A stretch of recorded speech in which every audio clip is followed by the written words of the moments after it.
amazing artists who I've personally seen grow up through the industry doing fan art. Yeah. Amazing fan art, doing DC, doing Marvel, still doing fan art, amazing fan art.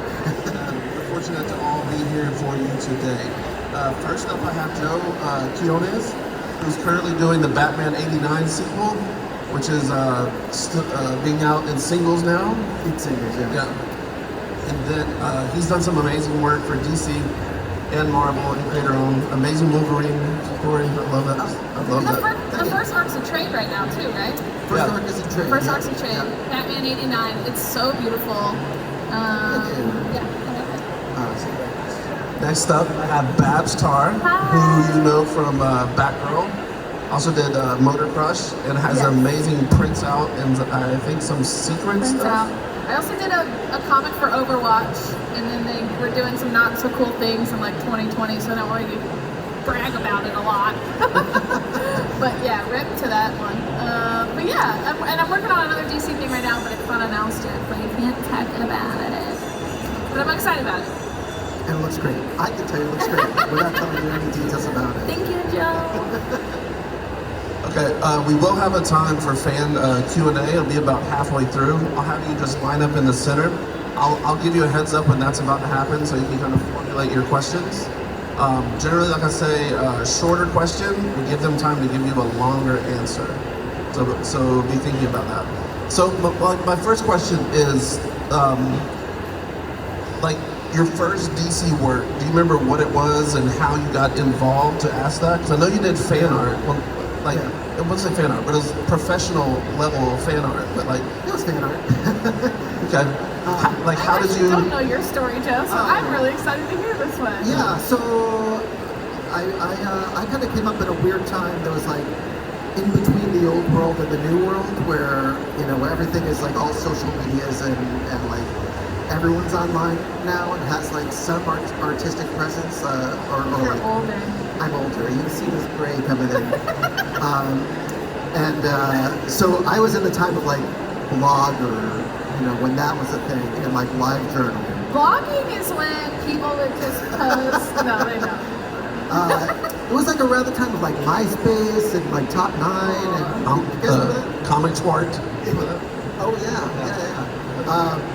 So anyways, How did you get seen, I was trying to break into the industry. The way that I was doing that then is just going to a ton of cons, and I'd book a table with my friend who happened to already be working for Marvel, and we would just share a table. I would do commissions, I would sell prints, kind of the same deal that I do now, but it sort of built an awareness of my work over time, and I got to like meet other artists, other up and comers. Like that's how I met like Doc Shaner or Mitch Garrett, like before they were published. We were all like sharing tables near each other and befriending each other, and kind of looking over our shoulder, like be like, oh, what's he working on? What's he working on? Getting ideas from one another.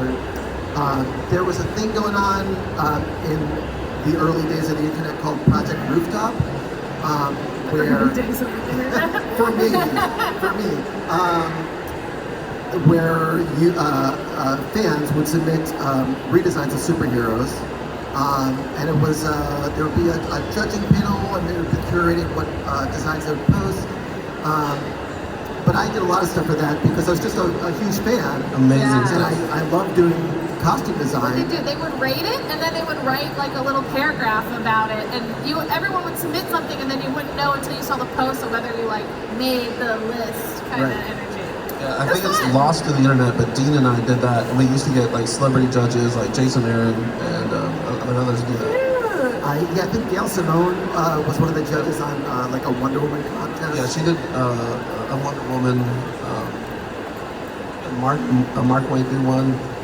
I think so. Yeah. That's how I met Chris when he was doing Sideshow and stuff. All right, so you designed something, got seen on that? Yeah, stuff got seen that way. And then like slowly, like I was just like building an awareness of my work, like in the ecosphere, I guess. And all the while I was like submitting, work to publishers. I was trying to like email editors, and then my break-in was I happened to be living in Maine I was living in Maine on like a boys and girls camp, like a summer camp in the off season. It's a whole complex reason why that happened. But I was there, and I, through the grapevine, heard that the art director of DC Comics was coming to show, to look at the camp for his kids to go there. And so I was like, excuse me, what's that? So that's how you break into comics. So, go to a boys and girls camp, meet Lauren. So I was like, can I meet him? And they were like, I guess. So like I, was just kind of around and waiting for him to pass through, like, looking at the campus. I was like, oh, hello, I'm Joe. Nice to meet you. I love your work. It was Mark Chiarello. And I said, I'm very interested in drawing comics. And it's like, okay.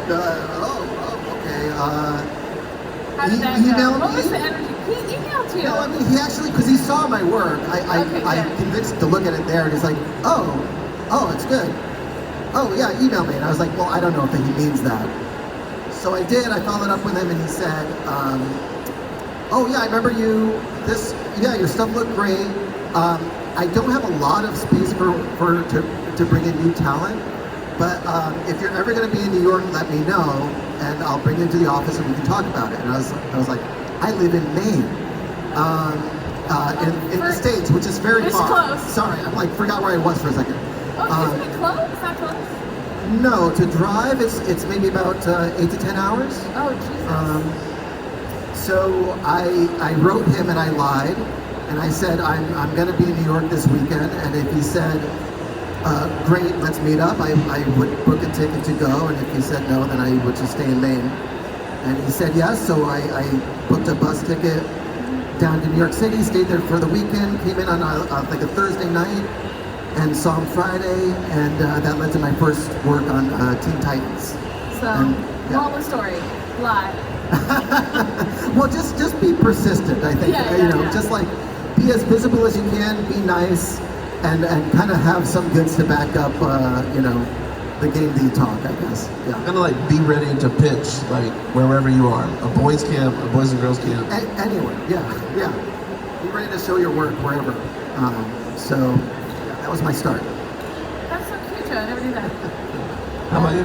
Yeah, my story's kind of wild. I didn't pursue comics at all, and I got offered Batgirl. So I'm a little different than I just got really lucky. They were turning over the team on Batgirl, and from what I understand what was happening, because I was getting vetted during this, but what happens when they know that a creator's gonna move on or something is that they'll take pitches from writers, and the writers can really pull in an artist with their pitch. So several artists were bringing in several writers were bringing in Batgirl pitches, and then they attach an artist suggestion to it. And they were really trying to change the tone of the Batgirl book at the time. Give her more agency, give her a younger look, give her more flirty things going on. She's 21. She feels like she's 35 in the book sometimes. Not all the time, but a majority of the time before I got on it, she felt not like a 21-year-old, not like a young girl. So the writers at the time really wanted to get that feeling. So I think what happened was that my art style inherently just matched the tone of the book that they wanted to do, and I just looked out that way. I'd say it set the tone.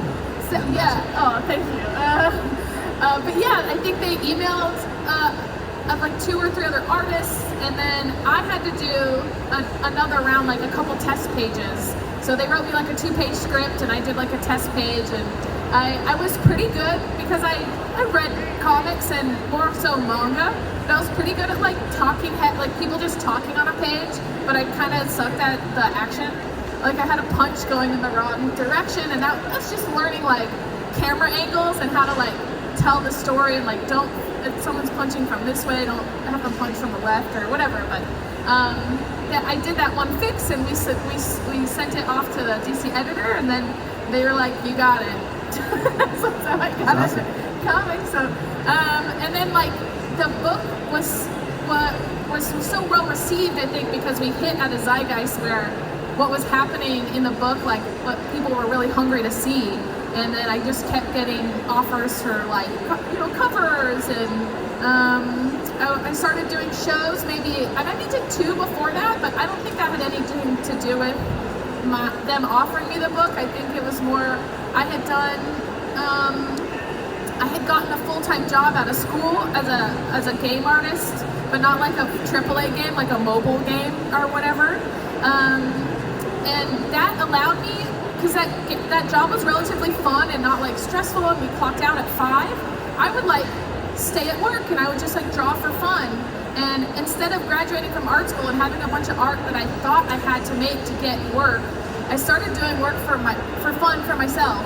And I think because I had this new breadth of work that was happening, that I was drawing for fun outside of work, and I was being more true to myself. It was getting better received, and I think people can pick up on the sincerity and the fun that you have with the drawings that you make. And obviously it caught the eye of some writers, and then once some DC editors, I guess, saw it, they also liked what they saw. So I think I got really lucky, but also having a job that didn't take away my energy and allowed me to create outside of work, the thing that pays you money, or outside of the work, that I think that was a game changer. I would suggest, like, if you want to break in, find a job that doesn't like take away your creative energy. Work a coffee shop job, and that would be better than something that stresses you out, that doesn't leave you the energy to like create for fun outside of work. Like, if your goal is to do something that you're not currently doing now, make sure that the thing that's your day-to-day is not killing you. I think that helped me a lot. It's kind of like how some superheroes have like a secret identity. They have a day job, Yeah. and then they have a night job. Right? Yeah. Or you can be like a millionaire, like Batman. Or you can be a millionaire, but I don't think that's any of our problems. Yeah, that's not my problem. So in both of your work, you a very striking design. For you, Babs, you were like you and the rest of the team were kind of reinventing Batgirl. You were still keeping your horns, but you were tweaking like what Batgirl was as a costume. And like for you, like in your work, you're more kind of like, I don't say simplifying it, but making it more iconic and back to its roots, like what you did with like the Wolverine book, even like the Howard the Duck, and with Batman. Like how are you about taking iconic DC designs, making them your own, but then drawing them repetitively? Like, how much do you simplify it, or do you keep it complicated? For me, I'm just changing it into something I would like to draw. Something that is interesting to me visually, that I know would be fun to do panel by panel by panel by panel. So like, I'm not designing characters that have like a ton of buttons and pouches and seams everywhere. You do though. You do draw that. You have crazy complicated character designs. I feel like. Calling you out But right you're now. so good. It like doesn't matter. Well, thank you. Well, I mean, maybe that's true, but like, they're not superfluous to me. Like, it's all with a purpose. Yes. So, it has to make a certain logic to me, like within the world narrative you're of the story, building. within the book that I'm drawing, with the writer that I'm paired with,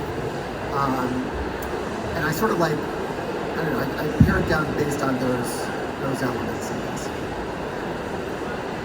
Yeah, I think if you are, when you get on one of these books, you gotta stay true to the tone of the book and the tone of the character. Like, there's so many different versions of Harley Quinn and different costumes of Harley Quinn, and if you think about that, like the writer, the tone of the book, the world that you're building her in, like what her personality is in that particular like run, that's all going to influence what makes better sense for her to wear. I think some characters, all of that depends, especially in the DC universe where they really like to like change the character, the idea, the personality of the character based on the world that they're building. Like the Joker from the movie, or movies, is different than the Joker from the animated series, is different from the Joker in the comic book, and the costumes and the character design reflect that. I think I'm borrowing a lot of stuff from animation also in the design of my characters. I'm thinking like very heavily about silhouette and proportion and use of color to help to very quickly identify a character as X character or another, and to help to lead your eye through the page. So like in Batman '89, you know, famously, you know, the Michael Keaton version of Batman, he just wears black. It's just all black, and that was like revolutionary at the time, and it makes perfect sense for live action, and it's sort of been every live action Batman since. But I knew that in a comic, that's kind of boring. So I folded in like a little bit of the aesthetic of the animated series. I gave him like the counter shaded cape, so it's black on the outside and blue on the inside. And the blue is like a little pop of color to help to, you know, attract your eye to where Batman is. But it also, it makes it easier, more pleasing visually to read it as a page. If they were real, if the superheroes were real, like let's be real, like the costumes would be very boring. Like you wouldn't want to be seen. You would try to be sneaky. Like you wouldn't want to be seen. I don't know. Sure. Yeah, he wouldn't have the yellow either. It'd just be all black. Yeah. This would be tactical. Oh, I hate tactical. So you both have got to draw a lot of DC, but it's normally with like solo books. But besides your main character, like you've had crossovers. Has there been a character that's been exciting for you to draw? Like, what has been the most one to get to pop into like one of your DC books? What character's the most exciting for us to Yeah, draw? like what's like, oh, I just got a script and Calendar Man is in it. I can't wait to draw some Calendar Man. Oh, like a niche character that's exciting? Or it can be just, I don't know, Superman if you want. Like, what's been something you've been excited to see the script and be like, oh, I get to draw him? I don't know. I'm such a DC fanboy. I get excited about all of it. You should see Joe's apartment. It's like covered in DC Batman paraphernalia. So is there a everywhere. wish list of people you haven't been able to draw professionally that you want to say right now, that someone will write up a story? Listen, I love 90s Superboy. I would love to do anything with 90s Superboy. Let me do the variant covers. Please. I love Supergirl. I love the Super Family. Yeah. Let me see. I mean, I love Batgirl. I haven't really done a lot with her. Alright. She is not to step on your toes. A different version. She is going to be showing up in Batman '89, so that was fun. That's like a addition that we brought to the universe. You should speak about all of Joe's Batman '89. Like characters are inspired by real stars from the '90s. Yeah. I'm just trying to think. So the idea with Batman '89 is that it's sort of, you know, as if Tim Burton kept making movies past Batman Returns, and Joel Schumacher never took over. And what I'm doing, and what Sam Hamm, the writer, is doing, is that we're doing the adaptation of the movie that came out in a different reality. So like, that's the first 6 issues. That's Batman '89 Shadows, and we're on Echoes now. And so because of that, like, everything about it, almost, I'm sure, unhealthily and obsessively, I am like, well, that wouldn't exist in 1995. I couldn't possibly draw that. I think Sam had written like, oh, it's something like a PS2 is in a window display, and I was like, Sam, Actually, the PS2 came out in 2001, and it would be a PS1 if anything, and so stuff like that. But I'm always looking at, like, you know, things like details in architecture, or like cars that I would draw in the background are specific to the era. And I think about that in the casting also. So it's like, well, who would make sense? Who was like around in the 90s? Who's popular? So like actors like, you know, Jeff Goldblum or Madonna, or I don't know who else. Or, you know, we brought back Billy D. Williams, who made sense. He was in the first one. Yes. What a fun sandbox. You get to play it. It's super fun, yeah. I mean, because you pitched this too. You had to pitch this, didn't you? You and Sam? Like you have this as published art on your DeviantArt, I believe, or somewhere. I pitched it initially because I happened to work on Batman '66 like 10 years ago, and I just did a short story for them. It was actually the introduction of the Harley Quinn character in that universe. So she was still a doctor in the issue I drew, Cool. but it was the introduction of her. I based her on Twiggy which is just made sense for me for like yeah, the Twinkie's like a 60s star version. from the 70s, like an it girl from the 70s, you don't know. Exactly. Look her up. Look her up. She's very cute. She's so cute. But I love the idea of that, and like the idea of like folding things that became part of the Batman mythos much later, and seeing it through the lens of then the 60s TV show. And so after I did that, I was like, oh, that's such a fun idea. Wow, it'd be so cool if they did one based on the Tim Burton movie, and we just got to see more stories with that. What if we got to see, Clayface or Mr. Freeze? I feel like Tim if that had Burton come around universe. now, we would have gotten 2 or 3 more. Yeah, Like, for sure. for sure. For sure. Yeah. And so I was telling my friend about it at the time, and he was like, well, that should be you, idiot, that you should do that. What a nice friend. He meant it well. So I was like, oh yeah, you're right. So then I put together a pitch. I just came up with like, basic ideas of what I would want to do with an 89 series. And part of that was like bring back Billy D. Williams. I was like, we should do Batgirl, we should do Robin. Were you sent to write it when you were pitching it? Because sometimes No, initially we want were to do looking like at it with a different writer. It was You should do it, Dobby. no, I'm not a writer. Actually, I do like writing. I bet you can do it. You can do No, it. no, no, Yeah. no, no. I tried my first hand at it a couple years ago with the Harley Quinn one, so that was so fun. Yeah. You could definitely do it. Anyways, originally I pitched with another writer. It got turned down, unfortunately. And I just thought that was it. And then I got permission to post the concepts online. And a lot of people freaked out about it. They're like, oh my God, that should happen. And then it just died, and it was just died on the vine. And I was like, well, that was fun. I still like it, and I would draw fan art sometimes of the Michael Keaton Batman. And so people kind of knew that like I like that, and I like drawing Batman. And it just came back around where Jim Lee was having a creative meeting with the editors, and they were talking about what they want to do the next year. And he was like, people seem to like the Michael Keaton Batman. We should do something with that. And 2 editors who were in the room, like, kind of stood at attention right away. And Andy Corey, who I've known for a while, is a friend of mine and used to work at DC and was there at the time. He was one of those editors, and he stood up and he's like, well, it should be Joe. Joe should do it. Joe should do it. And yeah, he's amazing. So I'm indebted to Andy Corey. He's the best. And so it was him and Andrew Marino. Andrew's still on the book now. But they were like, Joe should go to Jim. Jim was like, sounds great. And then I got an email out of the blue from Andy asking if I was still interested. And I was like, yes. And You can pitch stuff, but it might also be about timing, so maybe you won't hear something right away. But yeah, a lot of these books are planned like years.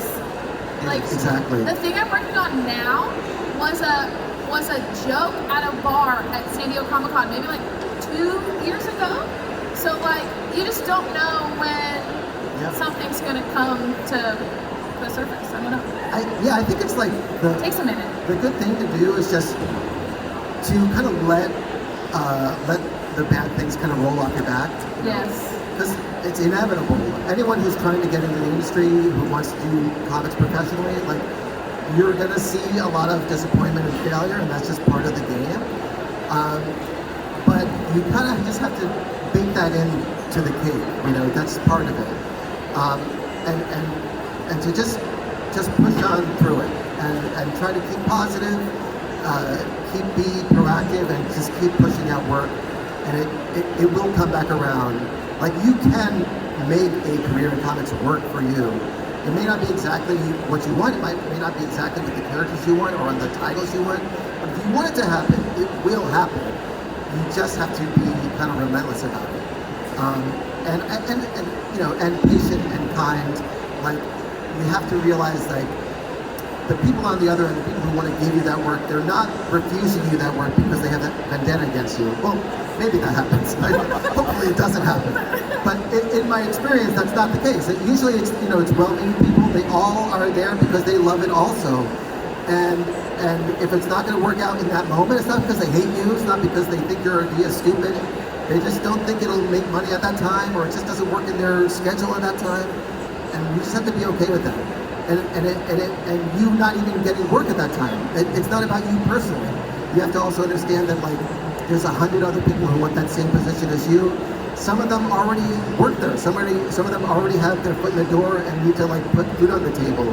And like the editors have a responsibility to them too. Yeah. So you know, I think just to have a kind of a positive outlook on the whole thing, to be forgiving of the editors who will give you work eventually, and be persistent. And for what it's worth, I think DC and Marvel, I think they're making a lot more different stories. So there's a lot more places for different creators for the first time, and maybe ever under the big two.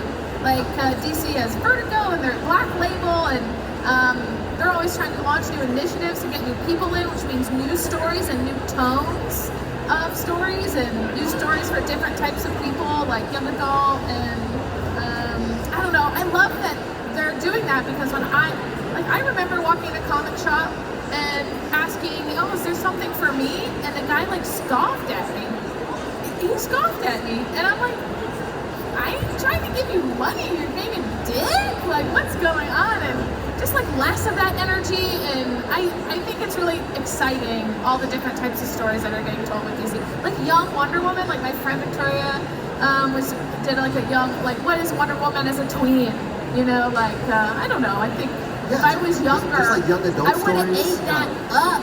That would have been so exciting. I think it's another reason I was more drawn to manga growing up, because it was like it felt more for me. There were books more for me than comics. I also bought a bunch of covers I thought were cool, and then I opened them and the art was different, and I felt tricked. So I really didn't read a bunch of American comic books till I got Batgirl, and I was like, I better get back into it. I mean, like a lot of media, a lot of American media anyways, is often behind the curve of, you know, lending voices to people who don't typically have them. Yeah. I think it's getting better. Of course, it needs to get a lot better, but like it is, it's a totally exciting time, because there is sort of something for everybody in mainstream comics now. If you don't see the thing you want to make, you don't see DC making it, that's even better. That's like a unique voice that probably someone else wants to hear that hasn't heard it. So that's something that, you know, worth pursuing or worth trying to push for.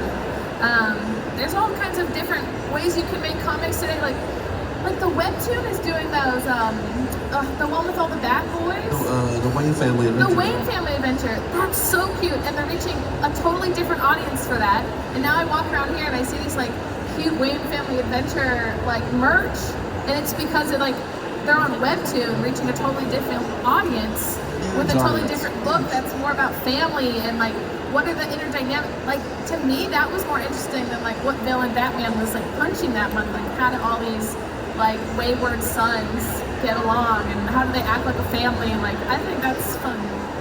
I don't know, it's fun. I love that they're telling new stories.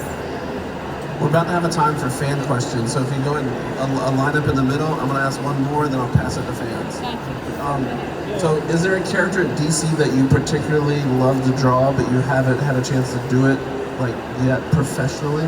There's someone like, oh, I really want to draw that.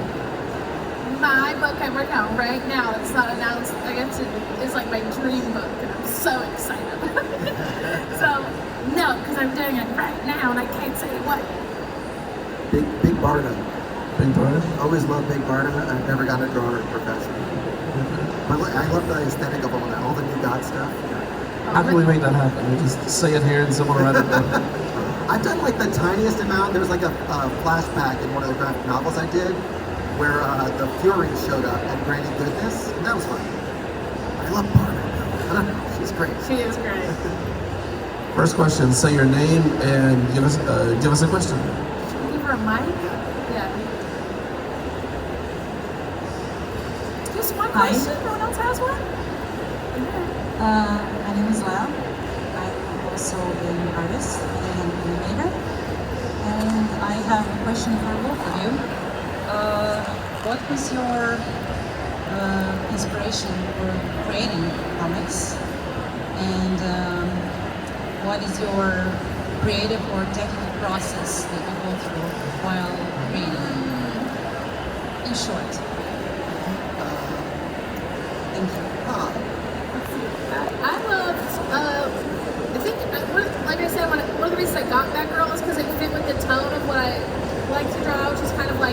young, fun, like girls with agency looking at the camera in fashionable clothes. I think, and that, I don't know, that it was, and it's appealing. And then storytelling wise, like I came from an illustration background, so it was like really new for me to tell a story, and I kind of, it's kind of really fun. Like you get to watch someone's face like laugh or cry or move them in some way, and that's really powerful. And it's a little bit different than someone glancing at a beautiful illustration in 1 second, even though I love those. But moving people with a story is just something completely different. And I do Procreate, I draw and Procreate in Photoshop, but more so just Procreate now. Yeah, I've always loved stories as well. I've always been a giant nerd as well.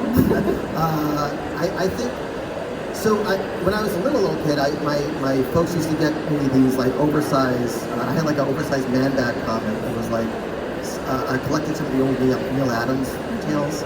And then I just had like random comics here and there, and so I was familiar with the medium. And then I saw Batman '89, and that was like very formative for me. I saw that when I was like 8 years old, and I got very excited about comics after that. Very specifically about Batman, but then that led me to other things at the comic shop. And so that now we're in the '90s. Now we're in like the death and return of Superman. And then Image Comics and Spawn and all of that craziness from the 90s. And so I was like very excited about comics then. I left it behind. I kind of thought that I outgrew it by the late 90s, and I went to art school for college. And I had sort of a formal training in illustration. And then while I was there, I kind of rediscovered it. So the library at my school had like a really massive catalog of all American comics and European comics and manga, and I would just go there often, every week, and kind of devour what they had there. I also had the benefit of, there was a couple of comics classes that were being taught at my school while I was there, and one of them was taught by David Mazzucchelli, if you know him. So he was the artist behind Batman Year One, and he just, a master of comic storytelling, and his enthusiasm about the medium was infectious. And so I took that class and I was like, oh, I love comics again, and comics are like incredible as a storytelling medium. And I kind of rediscovered it and redecided to commit myself to it. And so after I graduated, I was like, well, I want to do comics. And that's when I started going to conventions and in earnest trying to get a career doing it. As for how I work, that changes all the time. But I often will work digitally now. I do use Procreate just for, it's so immediate. I do also like working with pen and paper, so when possible, I'll do things like I'll do layouts digitally, even rough pencils, and then I'll print those out and ink over those on paper, just because I like the tactile, feel of it. I feel like also you don't do this much like line erase, when you do it by hand. You don't, no, and I do it way You more have to digitally. slow down Yes. to make those marks, and it makes you make them right the first time. Even still, like I've been drawing commissions this weekend, and a couple times when I've been drawing, I've tried to zoom in on the paper, and I'm like, God damn it, I'm doing this too much. Control Z. Yeah, right. I have my other hand is over here trying You're to like do trying to do the shortcuts. hotkeys.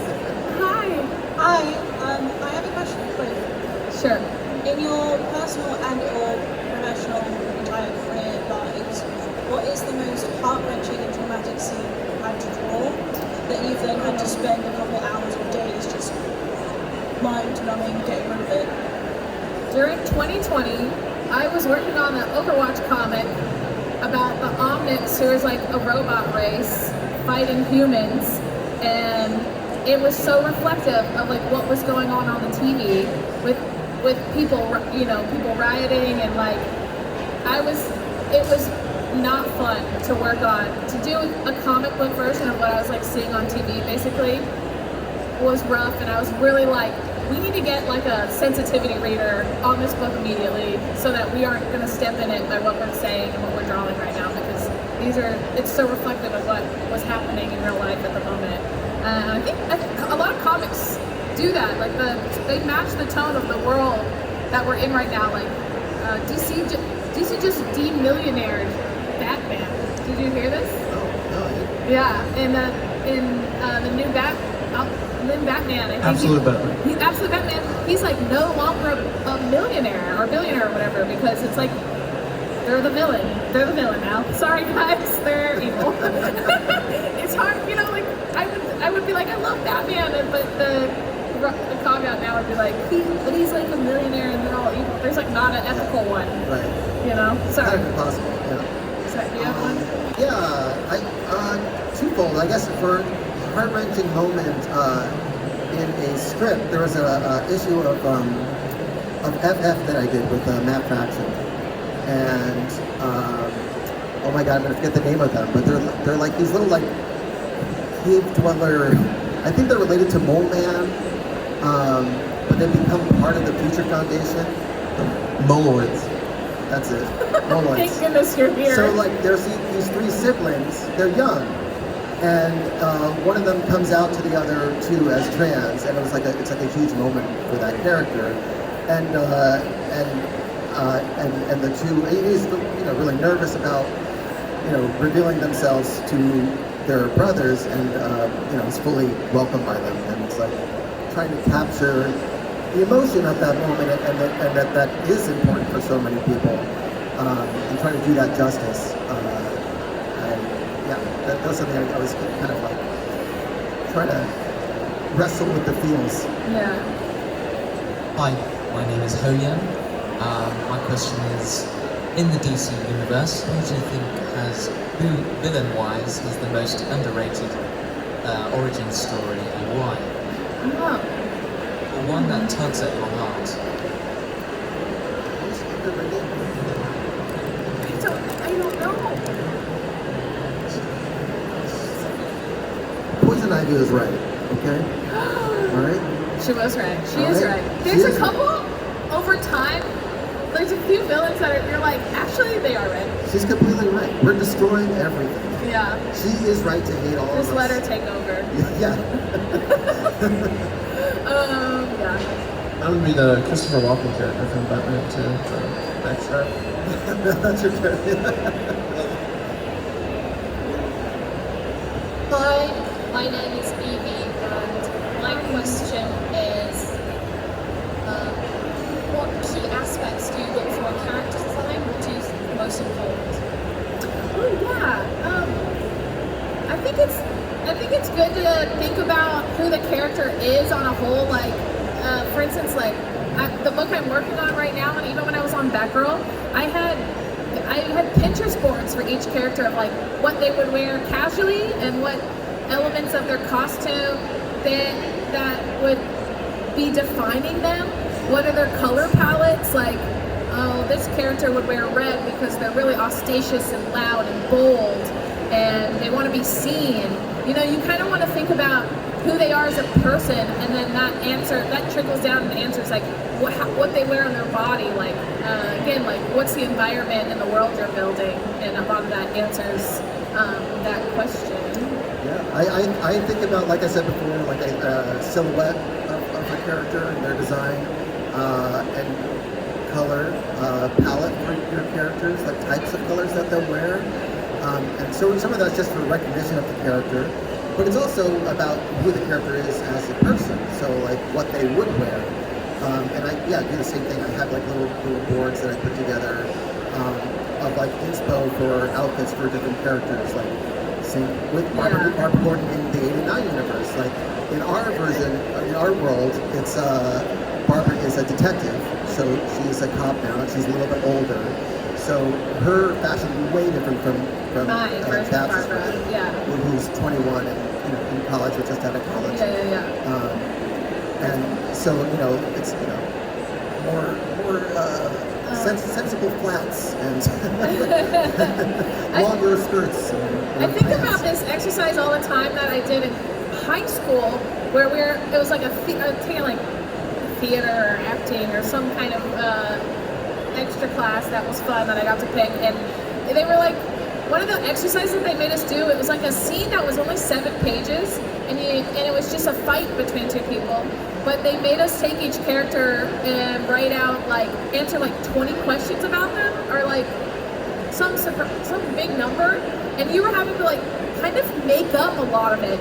And because we are assigning all this deeper thought to how these characters, who these characters are, it helped inform their acting.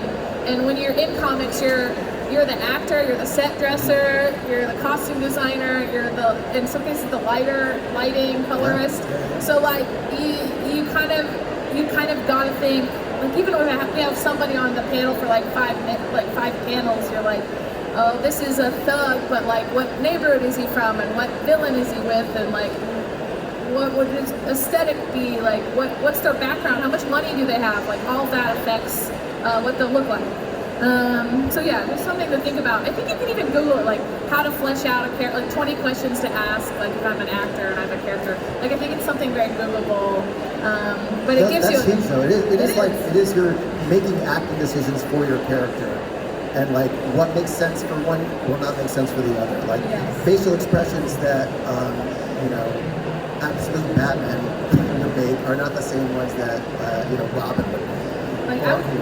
I would argue that that our Batgirl hit off as much as it did because we changed her costume to make more sense for who she is as a character, and at least in our specific run, and that was one of the reasons it shot up the way it did.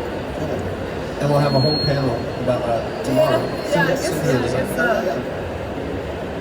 Hi, I'm Cecil. I wanted to ask, sort of, when you're laying out pages and panels within pages, do you have specific ways that you go about that, or do you kind of just do it off the top of your head? And sort of, how many iterations do you really end up with of individual pages? I go through a few. Usually I have a couple stages to my process, so I'll have, now I do it all digitally. I used to print out the script and then make little notations on the side, little chicken scratch thumbnails, and then I would adapt those larger, either digitally or in a sketchbook. Now it's pretty much all digital, but it's the same process. So I'll open in a PDF my script and then make little scribble notations on the side, just figuring out basic layout and placement of my panels. And then I'll take that, blow it up a little bit, and flesh it out a little more, and I'll think more about gestures. Which characters are going in which panels, what's the important information that I have to communicate in this panel or that, and also thinking about flow. So there's people who can tell this way better than me. I could look up any Scott McCloud book, or Alex Toth is exemplary at this, but thinking about how the composition, not only of your page, but of your individual panels can help to lead your eye across the page from top to bottom. And so I'm thinking about that really very early on to make the work that I have to do later not as arduous, because I know it'll still be arduous, but if I can make those big decisions very early on, it'll help me later. Yeah, there's some really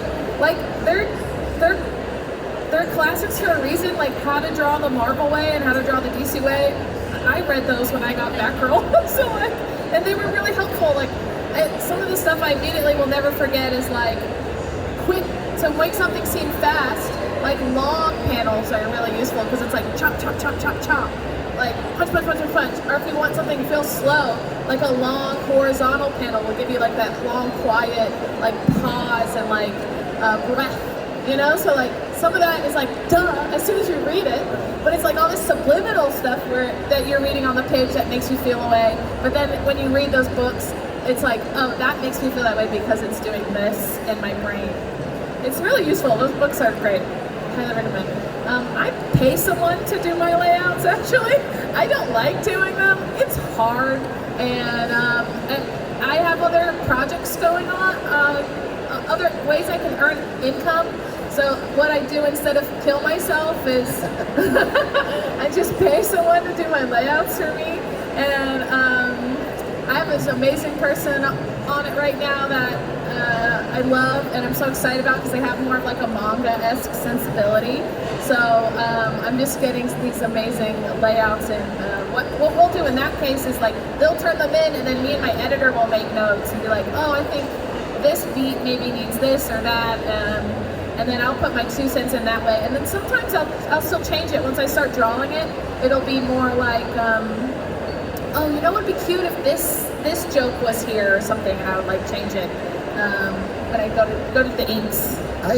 That's a huge part of comics, or it can be, is that comics are often a collaborative experience. Hugely collaborative. You know, even if it's just you, even if you're writing, drawing, coloring, you're generally still working at least with an editor, and you're like bouncing ideas off of them. Yeah. And I think that's part of the joy of it. So you know, it's important to find people of like mind. Or even better. Like this person is better at layouts than I am, and I'm happy. I want the book at the end of the day to be outstanding, and if I'm not good at it, I'd be happy to give that money to someone else who's great at it, so that the book will be better at the end of the day. Like you always want to ask the question to keep your ego out of it. What is it in service of the story I'm trying to tell? What does this lift up the story I'm trying to tell? Steve, do you know Steve Lieber? No, I don't think so. Steve Lieber, he did the Jimmy Olsen book recently. He's part of a studio on the West Coast in the States called Periscope Studios.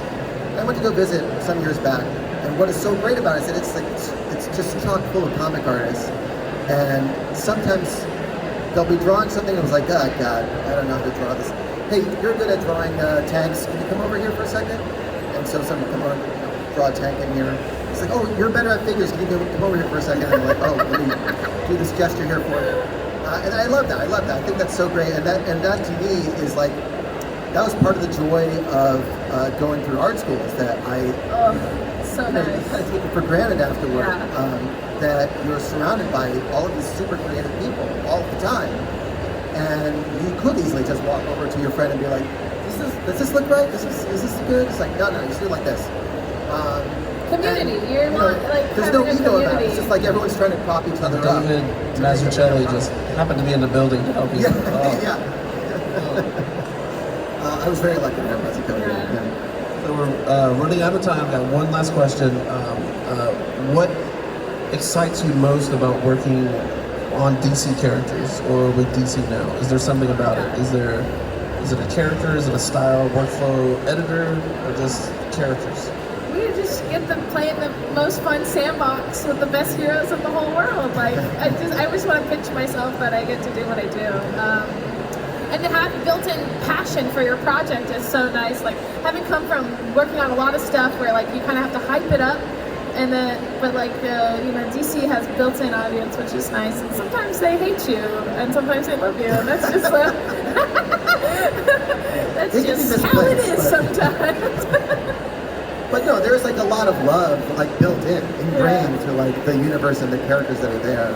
And I have it too. Like we grew up with the animated series and like the Justice League Unlimited and all Schumacher of that Batman, the Nicholsons. Let's bring them back. I do. Look, Let's bring them back. I'm 89, but I would love for No, Bath just to me. draw. You do that Batman one. 97. I'll do the 90s one. I would love. It's my next project after this one. That's a joke. It's not. It's not.